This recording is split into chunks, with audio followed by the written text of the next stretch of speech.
Breaking news with Paul Toole. Hello and a very warm welcome. The Cal League, the first Crip softball league in Los Angeles, presents its coffee table book of 500 Black Unity pictures by author L.A. Nutt. The Cal League uplifting families, communities and ending the sickness of gang violence that has plagued black communities for over 50 years. The Cal League players, former Crips on 11 teams, backed by their communities, create a safer environment for all LA communities. That's all for now. Thanks for watching. Until next time, goodbye.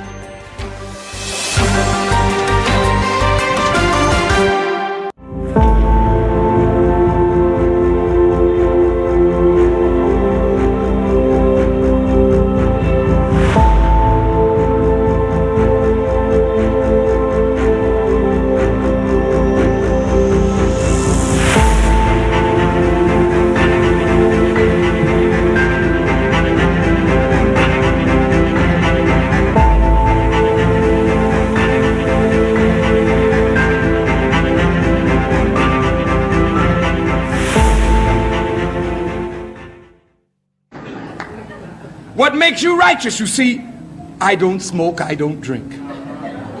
I won't fornicate and I won't commit adultery. I don't smoke dope. And I say all my prayers every day. And I give whatever I can in charity. And what else do you do? Well, what do you mean, what else? Is there something else? That's nothing. That's vanity. So you don't smoke, so what?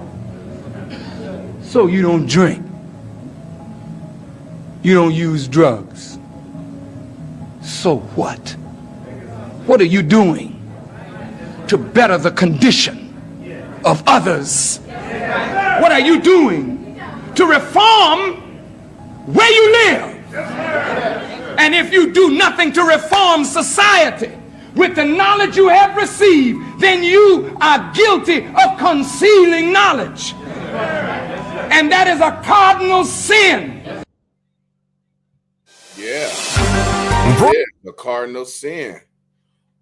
Welcome to the show. We back, Dr. Crip. Thank everybody for tuning in, liking, subscribing, and all that good stuff, man. Please like, subscribe, share. We just back again to holler for a few minutes, man. We ain't trying to take up your time. We just letting you know to get out and go do something positive for people around you that's struggling, man. That might get you into heaven if you do a good deed. Yesterday, we had a pretty good show. We was talking about a lot, man.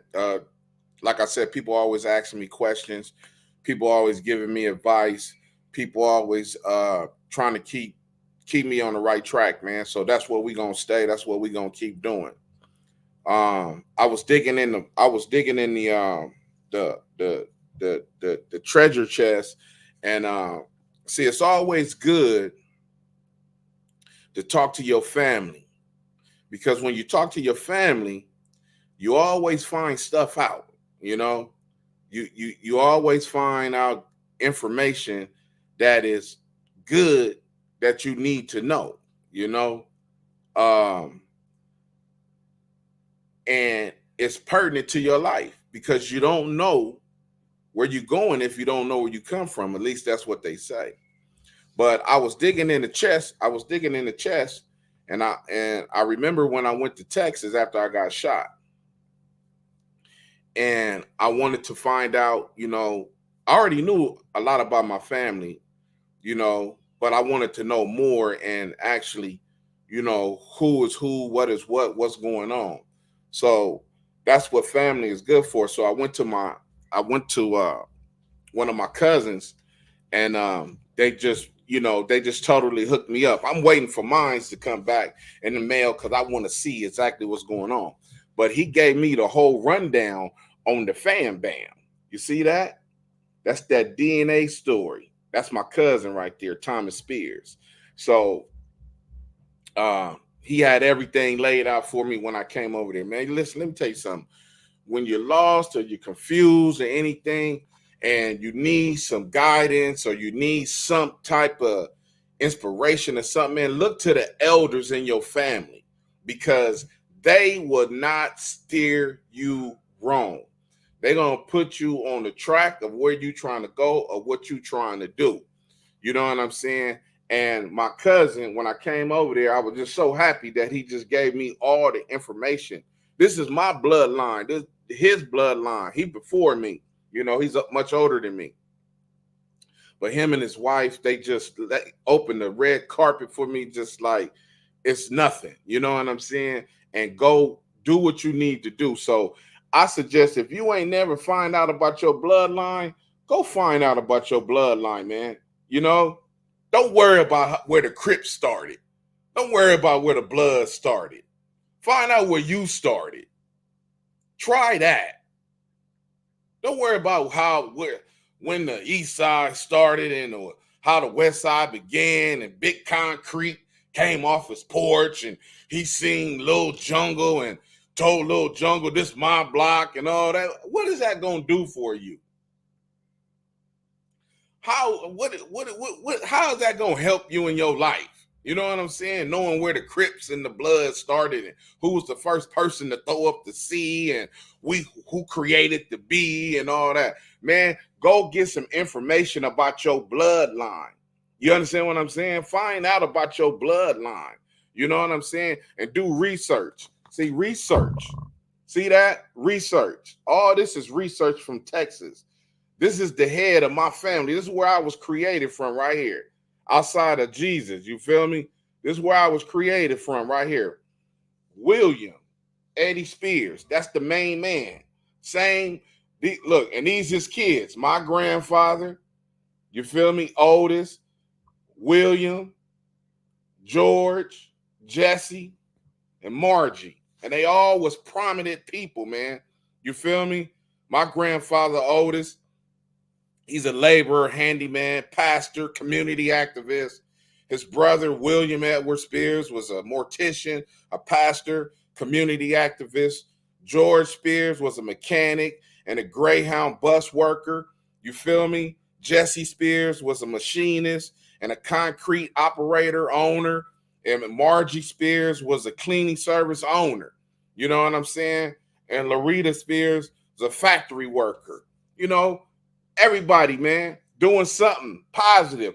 Because this is times, look, this is the times. See, all that Crip, hey, we're going to knock cuz out. And you wasn't doing all that during this time right here. Black people wasn't doing nothing like that during this. This is when they was really got there getting socked by the spearhead chuckers or whoever you want to call them, the cracker kungamongas and all them, chasing these people for trying to get an education. See, all these people right here got educated. They all graduated from high school and all that. That's my family line right there. You know what I'm saying? That's what I'm proud of right there. You know, look at the dates on here, 1933. Wasn't no Crips. People wouldn't think about no Crips and no Bloods in 1933. Wasn't nothing like that thought about. You know what I'm saying? All of a sudden now, here come the 69, and now it's all about, hey, man, we finna go take over this block. Take over this block to do what? You know what I'm saying? You know, my mother told me, she said, you know what? When we moved to California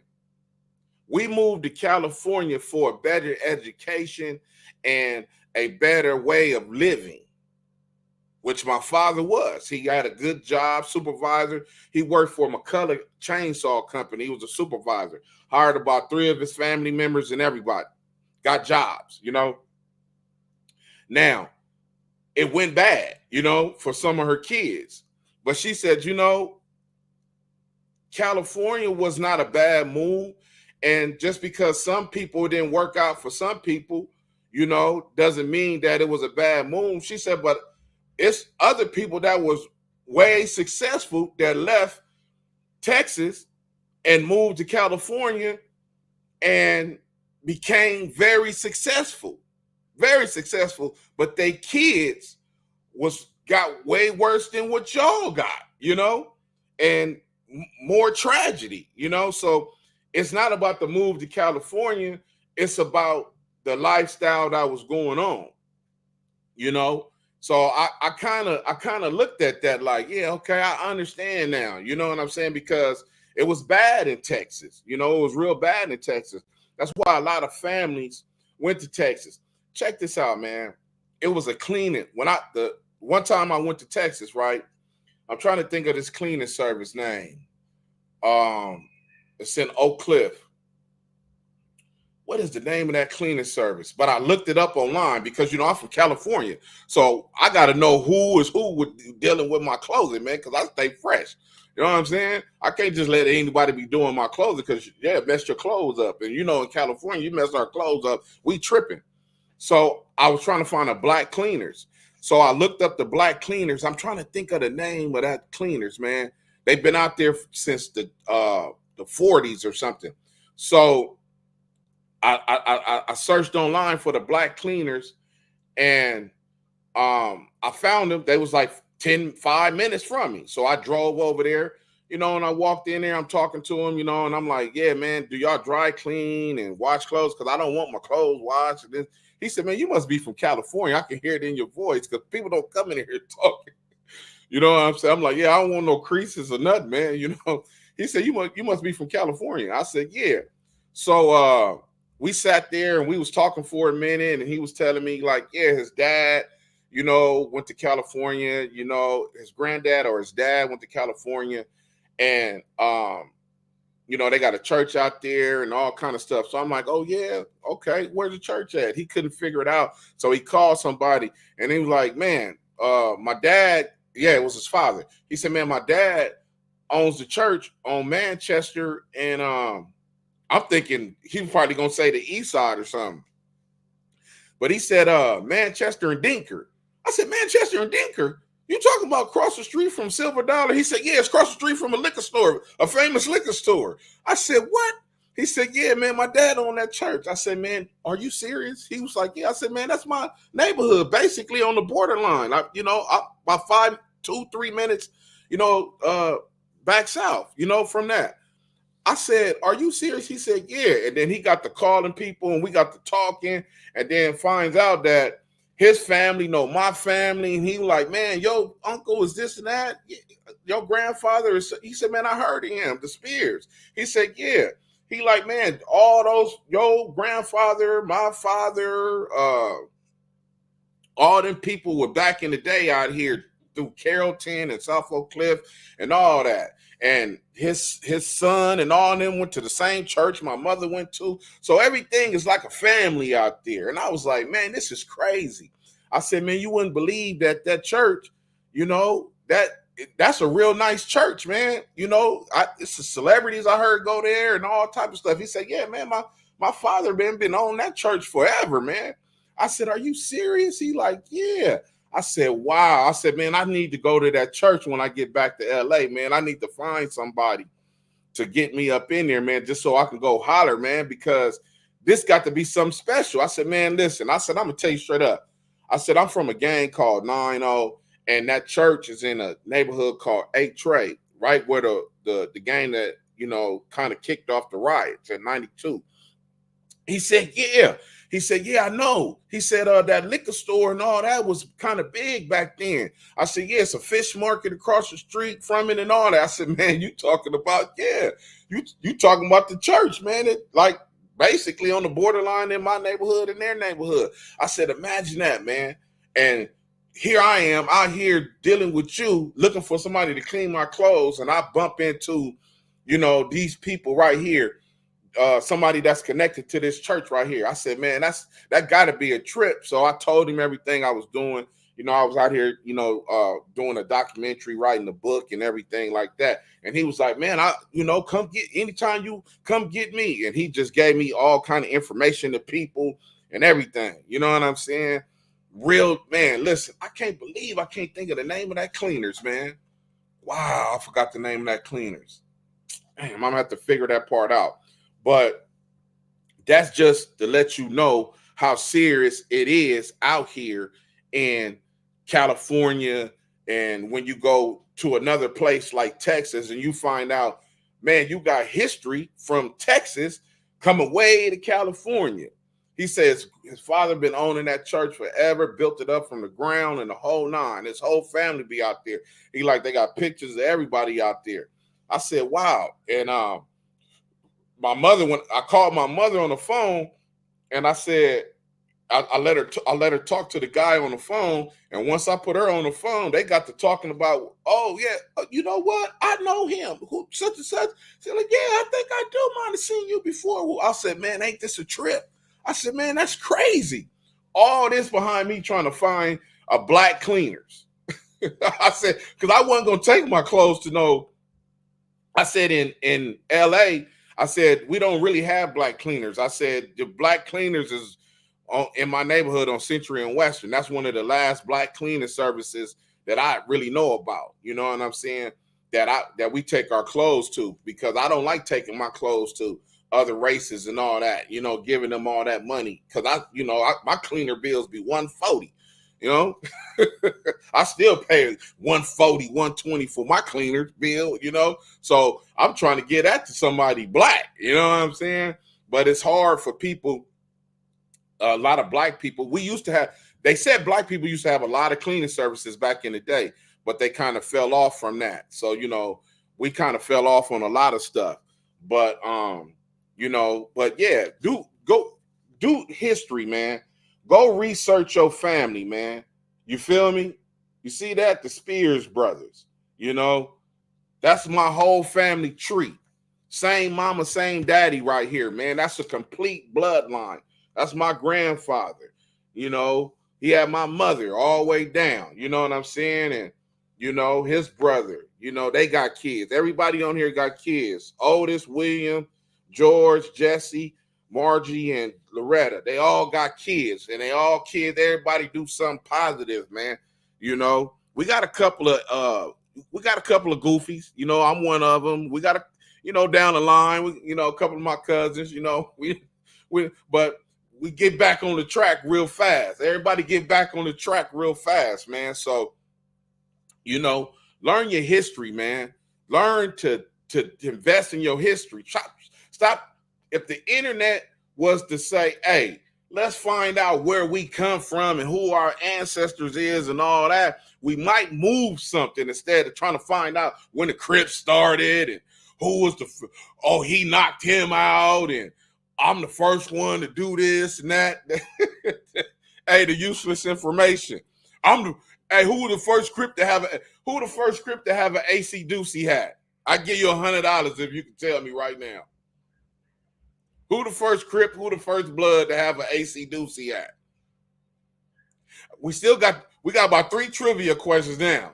Don't nobody want $100 no more? Oh, that ain't nothing, huh? that ain't nothing, huh? Everybody want to know all this information, but can't nobody tell me who the first Crip, the right Crip on the wall, who the person that said we gonna be called the Crips, who the first person to write blood on the wall, who the first person to do all that. Since the Crips and Bloods is all that important, on social media, let me know who the first person to do all that so I can go put that on my application when I'm trying to get a job. This useless information that's going around, man. And don't nobody really want to talk about that, though. These shows like this don't get no love. They don't get no views. They don't get no support. They don't get nothing. You know what I'm saying? But you know what? I can care less because I'm here now and I ain't going nowhere. I'm going to be right here telling you, go search, do that, man. Go pull your DNA, man. Find out where you come from, man. This was done by your ancestry DNA results reveal your unique story. So I assume it's ancestry DNA. I got folks all the way in Ireland. Look at that. I got people all the way in Ireland. I come from Ireland. I got some folks in Ireland, Sweden and Denmark. Even though this is my cousin, but still, That bloodline is in me too. So I'm waiting on mines to come back. So I'm waiting on mines to come back so I can see what's in mines, you know, to see who is who in my bloodline. But basically, they let you know everything, man. You know, they let you know, they give you the whole nine of where the majority of your people came from. So this is my great grandfather or something like that. 1700 to 1725, where he was going and what he was doing, you know, where they was coming from, all in West Virginia and North Carolina and Maryland and Delaware. They all through here, man, you know, because everybody is probably related to a certain degree, you know, and it takes you all the way up to to present day, you know, and it gives you everybody. It gives you all the information. This is my grandfather right here, the one who got a school named after him in Frisco, Texas. Yeah, that's where I come from, royalty, you know, and I'm out here doing all this, you know, getting shot by goofies, you know what I'm saying? And here it is, my grandfather got a school named after him, you know. He was born in 1915, taught himself how to read, taught himself how to write, everything, because they wouldn't let you do all that back then. That's amazing, man, you know. He got all the kids. He say he has all the kids, 5 kids, 4 boys and a girl. He had 5 kids. Yeah, but this is the stuff that you need to go do, man. You know what I'm saying? All that, you know, trying to figure out all that what Tookie did, what Raymond did, and Bulldog and Buddha and all these other dudes, what they did. Tell me somebody from the Crips from way back then, from 1970, 71, 72. Tell me somebody who opened up a library. Tell me one of them dudes that says, you know what? I'm going to open up a library. I got my life together. I went to prison, got out. I did 10 years. Tell me somebody got out, or tell me somebody that said, I'm going to open up a library, or I'm going to open up a school. I'm going to get a nonprofit. I'm going to do this. You know, tell me somebody that did something, man. You know, instead of just who knocked who out and who went to school to go do this. Ain't nobody did nothing. That's why I'm telling you, Crips and Bloods ain't nothing. It ain't nothing. All it do is destruction. Bring families down. That's it. It just bring families down. One move away. Hey, welcome back to the show. Hey, Dr. Crip, ending the sickness a lot. Ending the sickness. A lot of brothers need to hear that for real. What did Chris Rock do to I know your sickness? Oh, they must have misspelled it. You must have misspelled it. But you said, it seems like you're trying to say, what did Chris Rock do to you? Your sickness, great show. You feel me? So you seen the show. Now look, let me tell you, when I said I choked Chris Rock out, I put Chris Rock in the chokehold because he was extra'd out. And I see why that dude slapped him like that, because he got mad at him. He wanted him back. Let me tell you something. Now, this is my personal opinion. A lot of New York people got those attitudes of, like, I ain't gonna say like we better than y'all or nothing like that though, but it's like a arrogance of an ego that make you want to trip. Because, okay, me and the Brain, we went to go see Scarface, right? So Scarface was at the House of Blues. So we go see Scarface. We in there checking out Scarface. So now we already did the Kobe Bryant concert. See, when you make connections, you know, when we was at the sound check, we got with the sound check manager dude, whatever. slid him some weed and some more stuff, and he was like, "Oh my God, this is so bomb, man! Anytime y'all want to come in, y'all just come through here. Let me know. Just come early." He told us how to get in and everything. Man, come through here and sound check. You know what I'm saying? Find me, woo, and I'm gonna let y'all in. Like, okay, cool. So Scarface was performing. We went up there. Let's see if this dude gonna keep it real with us. Guess what? Walked in the sound check through the back door. He kept 100. Oh, what's up, man? Y'all remember y'all? Yeah, okay. He was like, man, just hang out. Don't worry about it. You know what I'm saying? As a matter of fact, I'm going to go see if I can get y'all some passes. Yeah, okay, for sure. So now we got passes. So now we can go anywhere we want. You know what I'm saying? We can move off through this joint. So if you ain't never seen Scarface perform, that's one dude who I'm telling you, go check out Scarface, man. His performance is amazing. It is strictly amazing.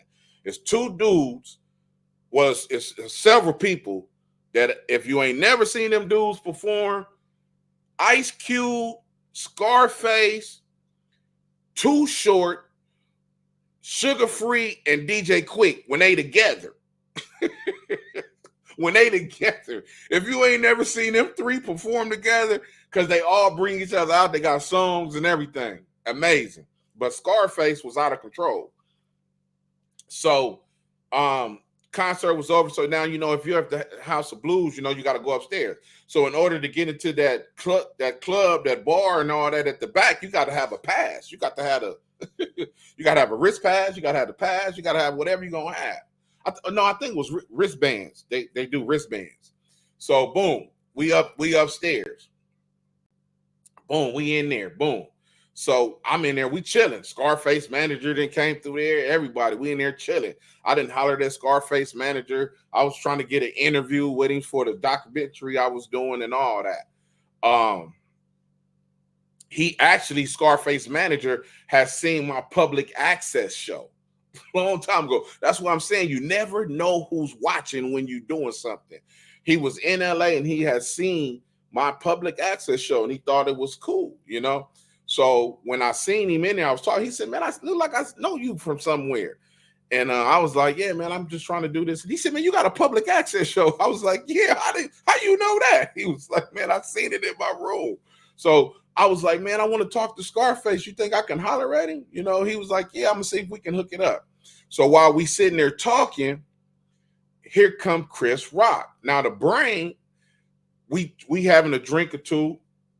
Chris Rock, then him and the other weirdo dude from that movie that they got the belt. That weird movie where the dude is whipping somebody, crazy movie where he whipping people with the belt.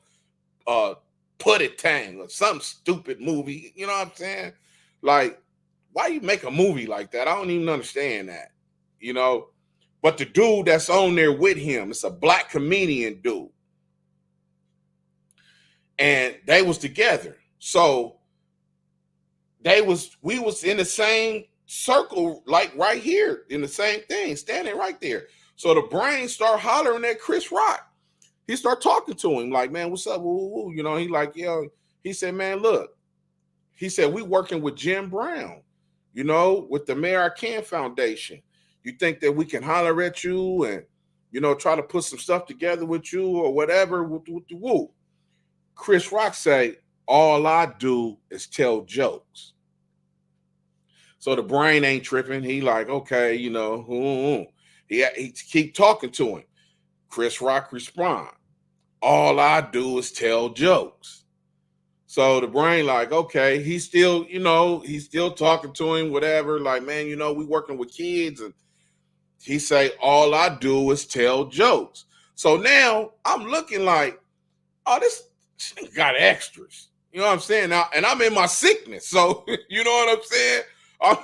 I'm in my sickness at this moment. So, the brain is not aggressive like that, but I am. I'm his partner, so I'm aggressive, So I'm like, what? And I done had a few drinks too, and I'm like, oh, this extra out. So he asked him the last question. Woo, woo. And he said, and then he said it with that old attitude, like, "All I do is tell jokes." And I was like, what? Man, I was like, he was focused on the brain. So when he was focused was on him, I moved the other dude out to bumped him out the way, like boom, and grabbed Chris Rock, put him in a headlock and choked him, and was like, yeah, what's up, Chris? I was like, yeah, we just letting you know that you in California right now, and we messed with Jim Brown. We trying to get stuff straight out here, and he was spooked. He couldn't even say nothing. He was just looking like, because you can't get out this headlock, homie. Your security ain't in here. And I'm like, yeah, next time you come to California, homie, you know what I'm saying? Just realize that you don't know who you're going to run into. And I let him go, and they both were shook, and they hurried up, boo. And I looked up, them dudes was going out the door. Oh, weird punk. That's why you got slapped, you know what I'm saying? Because you extra'd out, you know what I'm saying? Like, man, all you had to do was just say, look, man, all that is cool, but I'm here trying to enjoy my night. You know what I'm saying? Give us the fake number. Listen here, man, I'm going to give you my manager's number. Give us the bogus number. You know what I'm saying? That's how you do stuff. All that extra out stuff, all I do is tell jokes. When somebody trying to hold a conversation with you, even though we not on your level, but we ain't trying to, get an autograph from you or trying to find out where your room is. We ain't trying to do none of that. We trying to holler at you. We like, man, we deal with Jim Brown. You know what I'm saying? And you act like that ain't nothing, So, the extraness of people. And Spike Lee is the same way. Him too. I don't care about him neither. Them dudes, they, of course, they minds, them certain dudes like them dudes is like, which they are correct, gangbanging, California, Crips and Blood, dumbest thing going. Yes, that is true. But we still your brothers out here, regardless. If we ask for help, you're supposed to extend an olive tree. We didn't say you got to give us the whole branch, but you can give us a vine.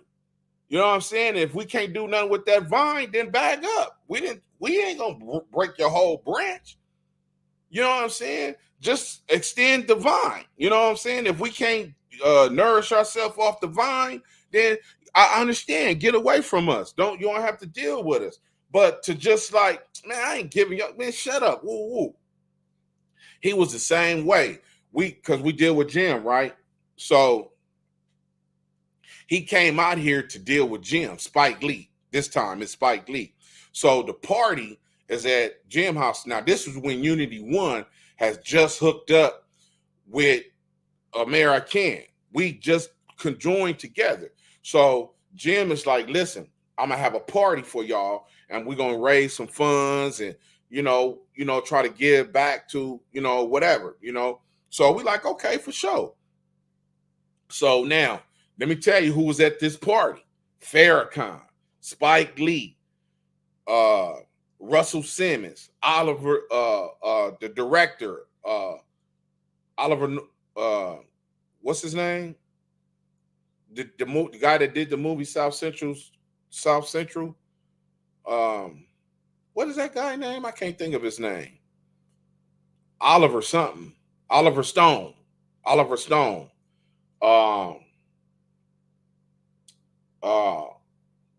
The guy from Set It Off, the police officer, the white police officer in the movie Set It Off. A few people was there. Some of Mariah Carey people. It was the people that do the movies with Jim. The superhero dudes, Richard Roundtree, and the other one. They all was there. So this was a nice event, and this event was strictly for Unity One / American. This is the first event that Jim ever done for us. Like I'm doing this event for y'all. So basically, we the host. So we going around. I got Professor Damu with me now, right? So we moving through the party. We doing everything. So now I'm trying to talk to Spike Lee. He's talking to Russell Simmons and somebody else. Now my homie Sad Rock from 6ix9ine was there too, right? So he was talking to Spike Lee, and Spike Lee was kind of like, he was kind of like with that arrogant stuff, you know. And my homie was like, you know, Sad Rock was talking to him, like, you know, man, you know, woo, woo, woo, woo, woo. You at the party, you know what I'm saying? Boom. So he wasn't really, boom. So I'm like, Spike, what's up, man? You know, Dub One Smoke, now I know what to do. So I stepped in. Like, now Russell Simmons is standing right there. So, because we already had a relationship with Russell, you know, from the movie with Bill Bellamy, you know what I'm saying? How to Be a Player. So I said, Spike, so what's up, man? I was like, man, when you gonna try to do something with the Bloods and the Crips out here? You know what I'm saying? And he said, I just came out here to do gym. If it wasn't for gym, I wouldn't even be out here. Like, huh? I'm like, yeah, man, but you know, the Crips and Bloods, man, you know, we need help too, man, you know, just like Chicago or any other place, you know, the Latin Kings, you know, all that stuff. Like, man, we need help too, man, you know. You could throw us in there, it ain't a problem. I mean, you working with Jim, you know, woo woo. He say some old crazy stuff, like something like, man, I don't care. I could care less about a Crip or Blood, man. If it wasn't for Jim, I wouldn't be out here. And then he turned and walked away. Once again, I'm in my sickness. This is a true story on my mama. When he turned his back, my hand went forward to go grab that little peanut head, and I was finna choke him out, right? Guess who grabbed my hand? Russell. He grabbed my hand. He said, man, don't do it. Right? And I was like, Russell, I was like, F this thing. I said, man, he ain't like you. I said, man, what's up with the attitudes these dudes be having from New York? I was like, man, he said, Russell said, look, man, calm down. He said, man, these dudes don't understand. He like, man, they don't really get it, man. They don't understand what they be saying. I said, Russell, this party's for us. He was like, I know. I was like, man, I said, man, you don't come to somebody party and diss them like that. He was like, man, I know. He was like, man, but don't do that, man. Don't go do that because now Sad Rock is on my side. He like, let's go. He like, let's go over there and hit that dude up. So now Sad Rock really want to go over there and really like press dude, like, you know what I'm saying? Like, you know, break yourself and all that. So Russell was really hollering at us. He like, no, man, look, don't do that, man. He like, leave that dude alone because that dude is, you know, he like that, his attitude. I said, man, that's some arrogance. He think he a better than me. I said, man, I don't like that, Russell. I don't care how much money you got or who you is. I said, I'll knock you out. I don't care about none of that. Russell was like, look, man, check this out. Let me talk to him and, you know, whoop. And if, you know, let him, you know, change his little attitude or whatever the case may be. So I think Russell went and talked to him, and then he came back and he shook Sad Rock's hand. And he might have gave Sad Rock his number, but he stayed away from me because I was sitting there looking at him like this. Because I was like, I ain't really trying to hear it. I'm like, don't come on. He came and gazed at me, and I was looking like, you know, I already had the 90 Crip look on my face, like, like what's happening? You know what I'm saying? So he stood away from me. He didn't even come back. He didn't come back because I wanted to choke him out, you know? So yeah, one move away. That's Chris. That's Chris Rock, you know what I'm saying, with all them extras, you know what I'm saying? And I know that not everybody from New York is like that, but a lot of them dudes got extras like that. So I really don't, if you come across the wrong person with those extras like that, then it can always go bad. You know what I'm saying? So that's why I don't try to, that's why a real Crip or real Blood or whatever, and they say, stargaze, and that's why they don't do that, because, people don't like to make it seem like, we, jocking you and all that other stuff because of a situation like that. How somebody can just say, hey, you know what? man, check this out. You know, you say one thing, you could set somebody off from LA. You could set them off like, what? Man, what you talking about? And Spike Lee better be glad I just didn't fire on him in there. And trust me, the nation was all up in there. So that's probably why he wasn't too much worried about it. You know what I'm saying? And I had a situation with the nation that night. no, no, no pun intended. No, but I had a situation because, you know what I'm saying? Me, my personality of who I believe in, what I believe in, I don't look at no man as a god or some, higher entity of like Jesus or something. That time is over with. You're a man. Now, you may be a man that's better than me, you know what I'm saying? But nonetheless, you are a man, and I like Big F. That's my guy. I love him to death. That's my guy. But I do remember some of the stuff like, that sports arena stuff. I was young. Remember, Crips and Bloods know that. Bloods gave 10,000. What the Crips gonna do? They was going back and forth at the sports arena. They raised a whole bunch of money from the Crips and Bloods to be calling us, baby killers and all this other stuff, which we are, you know what I'm saying? But, you got a lot of money out of us. I don't know what happened to it, but I do remember that day clearly at the sports arena, the Bloods, the Crips didn't gave 10,000. What the Bloods gonna do? The Bloods didn't gave. They raised a lot of money that day. That was 25, 28, 30 years ago. You know what I'm saying? So a lot of Crips, a lot of Bloods remember that day at the sports arena. That's history, But Big F was there to support us at the party. And he had just had his situation with the hospital. His hospital scared. So it was a lot of stuff going on. He was telling us the whole story of what happened, his cancer scare. I believe it was a prostate cancer scare or something like that. So they had to take him to the hospital. And when you're a person like that, I do understand that.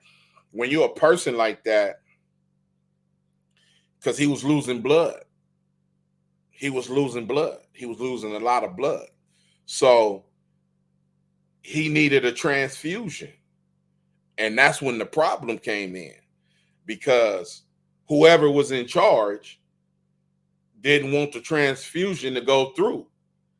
Not because they was trying to kill him, but because they was trying to figure out where the blood was coming from, who blood was it, what the blood tested, what was happening with the blood. You know what I'm saying? That's going to go into him. That's what's they concern. So it was a big commotion, a lot of high, and a lot of intensity, a lot of argument. A lot of stuff was going on.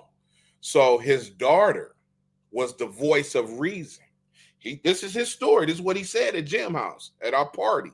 He said his daughter was the voice of reason. All these men arguing, look, finna come to blows and fight and everything. She said, listen, let's do the transfusion because he needs the blood.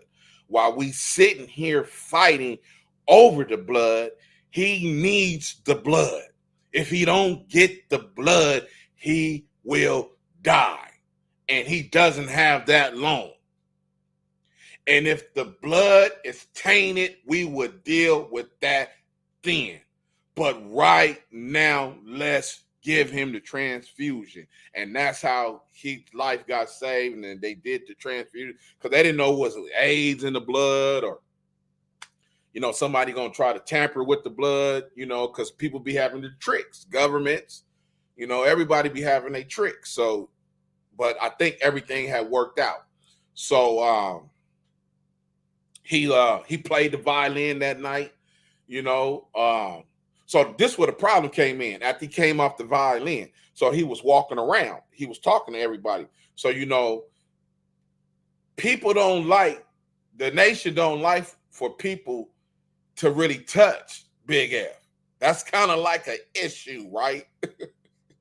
So when he came around me and Professor Don Moon, I was like, hey, what's up? I said, man, we love you, man. You know what I'm saying? Can I get a picture with you? And he was like, yeah, brother, for sure. You know what I'm saying? Yeah, for sure. So when I went in to stand by him, I tried to put my arm around him, right? And when I tried to put my arm around him, man, it was they him the other. And I went nuts. I was like, hey, let me go. I was like, let me go. I had to square off. You know what I'm saying? Like, what's happening? They was like, hey, I was like, what? I was like, nigga. And I had to say, I was like, nigga, he ain't nothing. I don't care about all that. He ain't nothing but a man to me. I ain't bound down to no man. I don't care. Woo, woo. When I was going big, and Farrakhan himself was like, let the brother take his picture. Let him take his picture, right? So now I get a camera, because, that's back in with the instant. Remember that? You turn the thing, and then you got to wind it like that. The disposables, the little yellow Kodak disposables. I had one of them. So I get a camera to Professor Don Moo. And I'm like, Psych, take the picture. So, because now I'm standing here with him, right? And he doing this with the camera. He's shaking because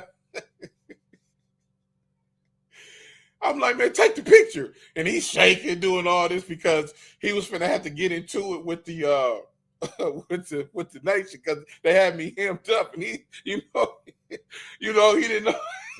he didn't know what to do. You know what I'm saying? And I was like, because I was like, because I had to go big. I was like, what? I'm about to call the homies. When I said that, like, man, I'm finna call the homies, right? They was like, Farrakhan was like, no, don't do that. He's like, let him take his picture. Just let him take his picture. So Professor Don Moo did not take the picture. So another dude took the picture, right? That's in Jim Brown camp, right? To this day, why can't I get that picture? That was 25-some years ago. I still ain't got the picture to this day because they don't want to show him hugging or touching or something with people. And they jealous because you can't touch it. You got to give your life for him. You got to jump in front of bullets and all that. And here it is, a goofy like me get to touch him and take a picture with him and all that. They wasn't trying to hear that because I would have been blasting that picture everywhere. Like, yeah, this me and Big F, So they wasn't trying. They wasn't really trying to hear it. So, that was a trip right there. But those people one move away, the New Yorkers, they got issues, man. And I feel bad if they run into the wrong LA person, or just the wrong person in general who ain't with all that attitude and that arrogance and that ego and all that, because that get broke down fast out here in California. Like we ain't having that, and if I ever see them dudes again today, I still have the same attitude toward them. Chris Rock, I will try to get up on you again and chokehold you because you extraed out. Dude just ask you a question. Spike Lee, same thing with the extras, West Side Life. Hello, Dr. Crip. No more in 24. Great slogans. Sounds like a city official running for office. Could be your future, Dr. Crip. I'll vote for you. LOL. Hey, West Side Live, look. Hey, you know what? First of all, that's how some city officials that we get, you know what I'm saying? They come from the streets. Now, the thing of it is that when they come from the streets and they get in that office, don't try to keep the street attitude and maneuvers like you try to get over. You cannot do that, So we know we didn't have some mayors, some city officials taking funds, black, you know what I'm saying, doing all kind of stuff. And then it came straight from the hood and ruined their life. You know what I'm saying? But you know what? I don't think that I would ever run for no city position like that. But you know, if that what God would have planned for me to go ahead and do that, then maybe that's what I would do. I would get out there and try to take a run. You know what I'm saying? I will get out there and do that, you know. But you know, other than that, that's not my thing. You know what I'm saying? But I have worked. Listen, Herb Wesson, who else? Herb Wesson, Maxine Waters. I wanted to work with that dude who was running for mayor that one particular year. Eric Gordon. I would jump on somebody's street team. I would try to be on a street team. And out of that, if that led me to organizing something to where I could possibly run for a seat on the city council or something, yeah, I would do it. I would definitely get on board and try to do something like that. You know what I'm saying? That ain't a problem, because you know, when you got organizational skills, it can benefit a lot of people if it's coming from a good area. You know what I'm saying? Like Herb Wesson, you know, we helped that guy win, you know. Now, I don't want to tell you how we helped him win, but, you know, it was a little, you know, some little stuff going on, you know, snatching stuff out of people's yards and putting down his, you know, little J cards, his little flyer in people's yards, all in that area, you know. You know, they slid us a couple of dollars. You know, Unity won. They slid us a couple of dollars. But we have you know, worked with a lot of the Mark Ridley Thomases and stuff like that. You know, we didn't benefited off of them before. You know, they didn't came to the table and helped us out. You know, I'd have been in them back rooms. Tom Hayden, Senator Tom Hayden, which got me out of jail. You know, I didn't work with a lot of city officials. You know, I don't think that me personally, I don't think that I could ever. I don't think that it will work for me. But you never know. You know, if the people believe in your cause, then maybe, you know, it's something that could get done, because my cause is ending gang violence. And when I say ending gang violence, I mean no more Crips and Bloods. We don't need any more Crips and Bloods. We don't need no more Crips and Bloods. So that would be my number one thing with the streets. Also trying to help them, you know, get jobs and all that. But my first duty would be to get legitimate Crips and Bloods and get them to commit to don't put nobody else on. I wouldn't want to see no more kids on. Deal with the numbers you got right now. You know, deal with the numbers that you got right now. Because I don't want to see nobody else. I don't want to see no more. I don't want to see no more Crips. I don't want to see no more Bloods. I don't want to see no more kids with tattoos on their face. I don't want to see none of that. We got enough of that. You know, we got enough of that. But yeah, you know, hey, you never know. But I believe that we got some gang interventionists right now that know the system good enough to get one of those seats in the city council, you know, and I would support them, you know, because of where they come from, and they know not to go down that route, of corruption, because they already know what it's going to turn into. So just to have that job to be enough money for you and your family, you live in that community, you know what I'm saying? Ain't no reason to try to do corruption, So it's some dudes out there that I would vote for. If they threw their names in the ring and I knew that they came from the streets with a background, I would vote for them. But don't go out like Omar. You know what I'm saying? Compton. Don't go out like him. He should still be the mayor right now. They had, that was a good dude. It was a good dude, but you lost your seat to corruption. You're trying to do too much, and you do us a disservice when you do stuff like that, So yeah, I would try to run if somebody if it was that serious, but I don't think I got the skills to be a city official like that. I might can get a city job, who knows? But to be a city official, I don't think I got the skills for that. It takes a little bit more. But I am good at organizing. I am good at talking, speaking.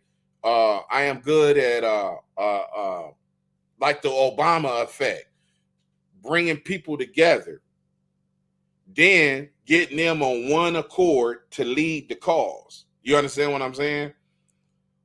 That's what I can do.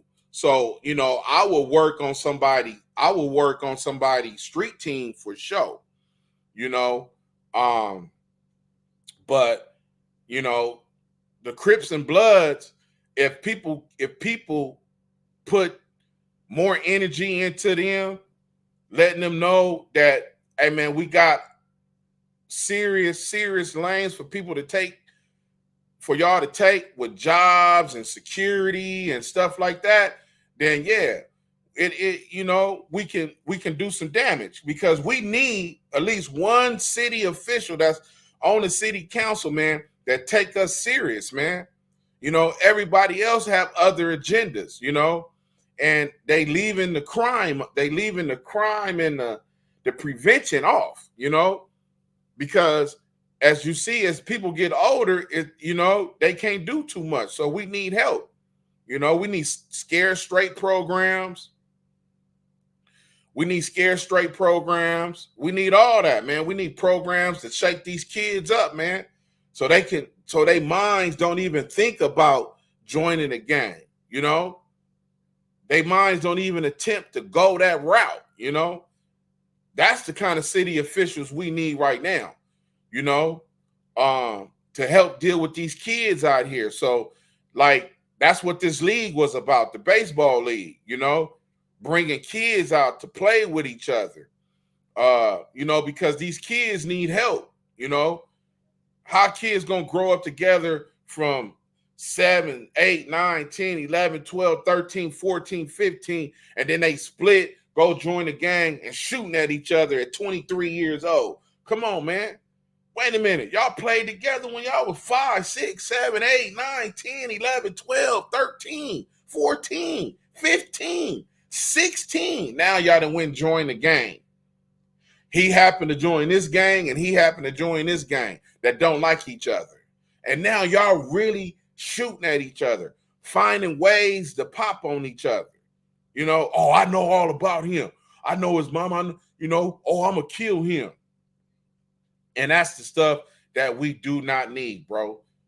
And if a person from the city can find a way to deal with that, then that's the person who I will vote for, because we haven't had any city officials that, that really took gang violence to the next level. We ain't had that, man. And that's what we need. People out here that's going to take our situation to the next level. You know what I'm saying? To let them know that, man, look, we need help out here, man,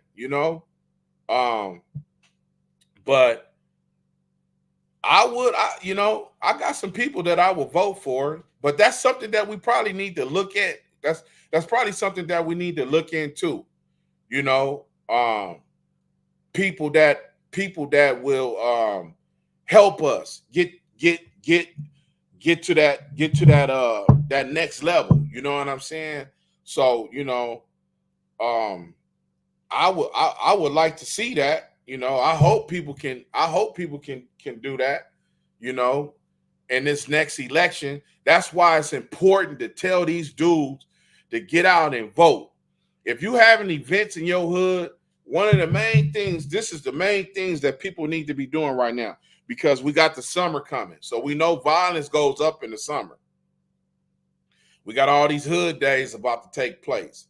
So at these events, we need to be telling these dudes that's on these pictures, all these dudes that you see on these pictures, and like these dudes that ain't on these pictures, go vote. Local and state issues, man. We need to get these people to vote, to change these laws. Don't worry about the president. Let that be what it's going to be. We talking about these people in the city council. We talking about these judges. We talking about these police commissioners. We talking about these people that are running for assembly people and all that.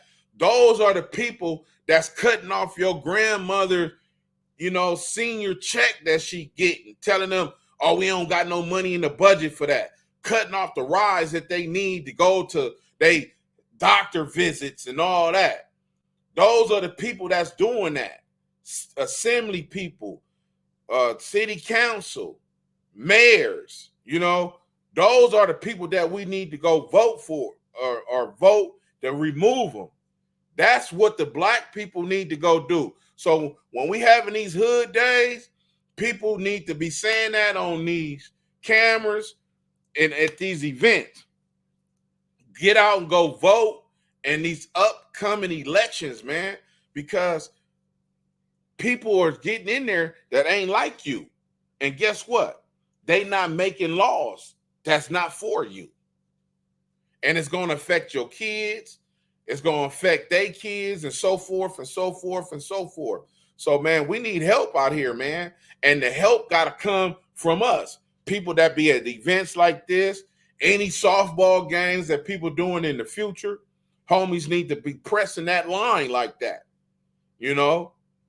Basketball, softball, whatever they got going on, because everybody's going to be trying to do an event this summer in they parks, in they hoods, and they need to press the issue. They need to press the line to let people know, man, we need to get out and vote, homie.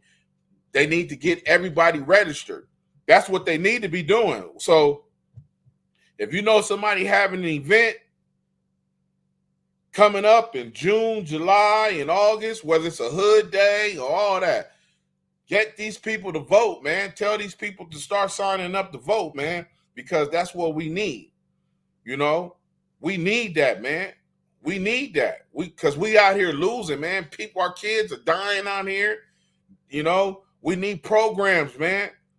We need programs out here for these kids, man, that they don't have to be running the streets late night, you know, and stolen cars and, you know, stealing cards and, you know, doing all kind of weird stuff out here late night, man. You know, if we giving these kids jobs, you know, paying them to do stuff, they going to go home and get up and go to work the next morning, especially if they know they got a check coming. You know, Friday, they got a check coming, man. So that's what need to be done, you know. So that would be the stuff, Westside Life, that I would tell the city official, or if I was a city official, that's the line that I would be pushing. But, you know, I did want to come on here and just talk about some of the stuff.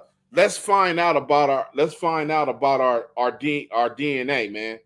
Start doing the research on your DNA, man. You know, start finding out where your family line come from, man. You know, the people, the heads of your family. You know, let's get all that together, man.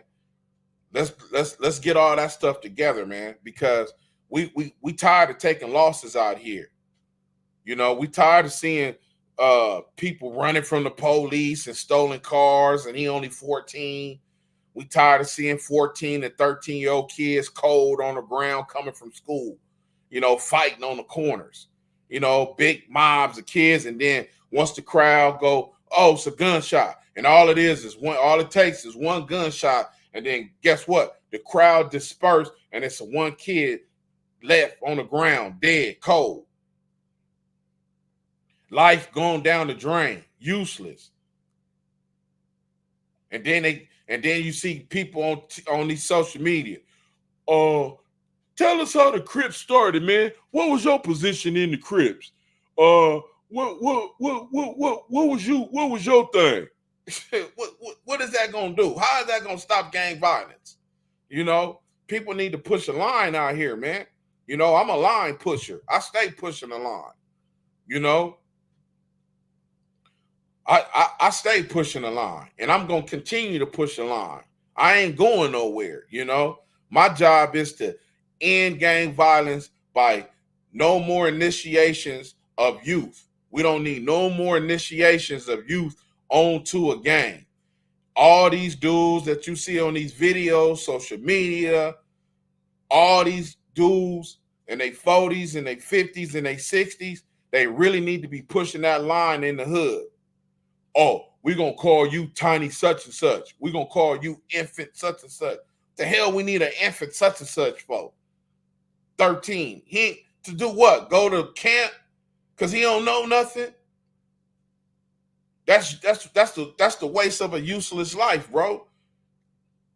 And then we don't got nobody education, man. Dudes don't even know how to read, man. Don't nobody even know how to read no more. I mean, don't nobody even know how to read.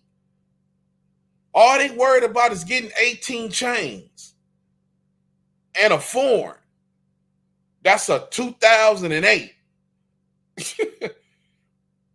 You got a 2008 and you calling yourself, you got a foreign with 18 chains and 6 of the chains is fake. Come on, man. We don't need none of this no more, man. We don't need none of this no more, man. You know, we don't need none of this. You know, if you want to know about GAMD, man, go to Amazon, man, right now. Go get this book, man, and read all about it. You know, read about how a gang-banging life can end up. Somebody that's solid. No snitching on their jacket. Straight up solid. No busterism. Ain't never turned down no fade. No none of that. Ain't never plotted on no homies. Ain't never robbed no homies. See how they end up. See how they end up. Because it ain't no organization in no gangs. It's all dysfunctional.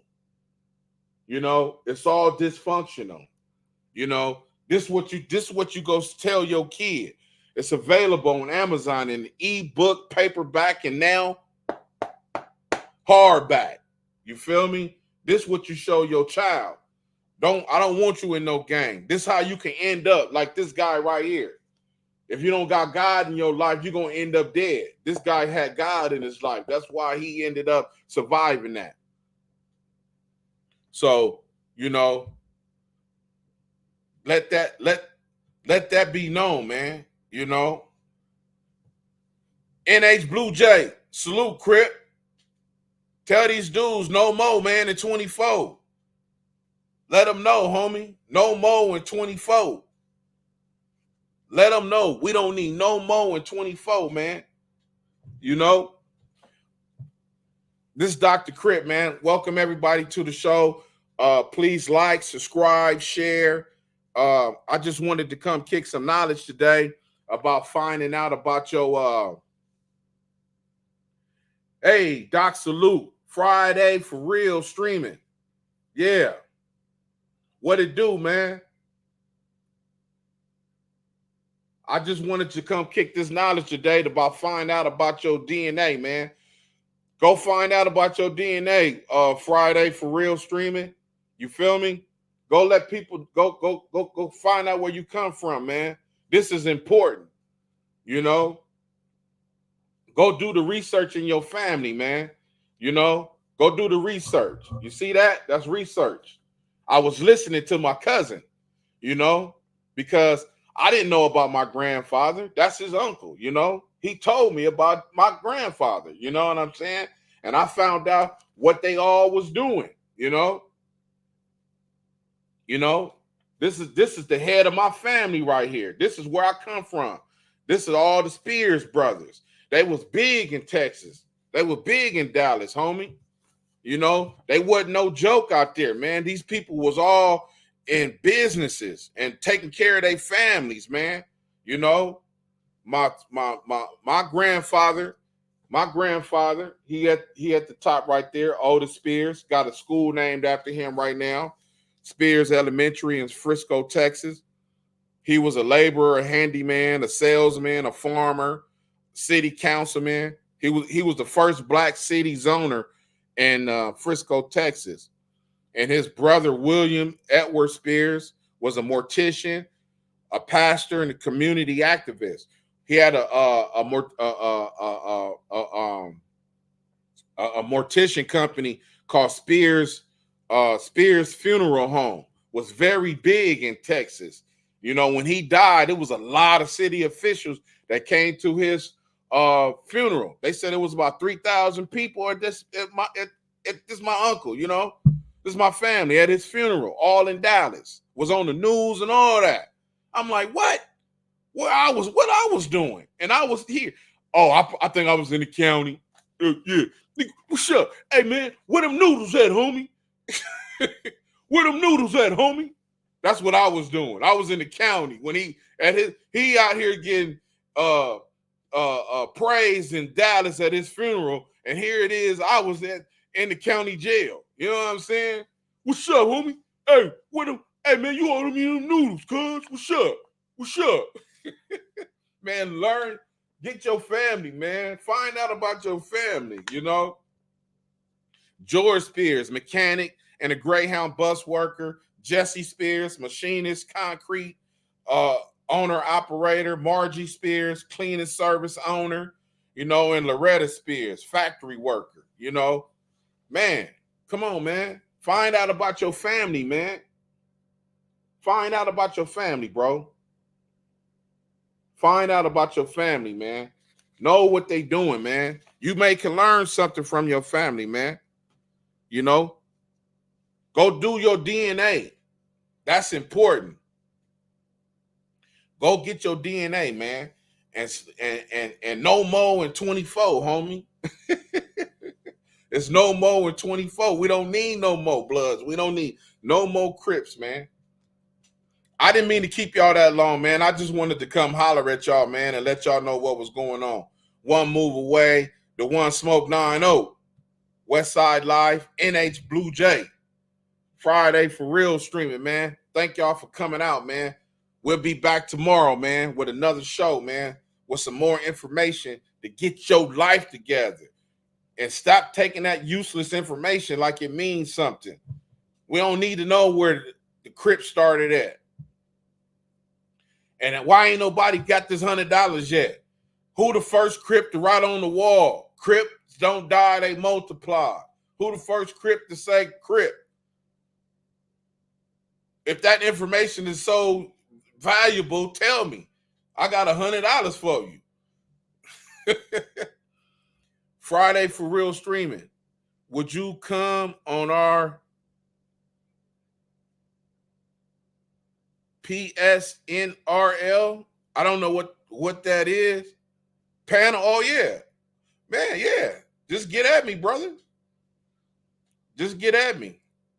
Go to drcrip.com, man, and register and put your number on there. Don't put your number on here. Go to Dr. Crip. Let me type it on here. Let me type it on here for you. Dr. Crip. drcrip.com. Go to drcrip.com. That's my website right there. And and send me the information, man, and we can get stuff cracking. I have no problem with that, bro. It's all good. Yeah, so I just want to thank everybody for coming out, man. This Dr. Crip, man. Please like, subscribe, share, tell a friend. Make sure they ain't putting no kids on no gangs. We don't need no more tattoo face kids out here, man. You know, no more CK, no more BK, no more killer. What you gonna do? Got a big killer on your face. Could you imagine your son walking in your house, 14, 13, 15 years old, that got blank killer on his face, or a big CK, C on this side and K on this side? Could you imagine that? You would have thought your son or daughter would have never did that, huh? Because you know these girls out here think now these little tattoos on their face right here and on their cheeks, you know, on the side of their cheeks, putting their boyfriend names and all this stuff. All that they think all that's cute now. But you can't read or write. Come on, man. This is Dr. Crip, man. We'll be back tomorrow, man. Please like, subscribe, share, man, and tell a friend, man. Dr. Crip, we out.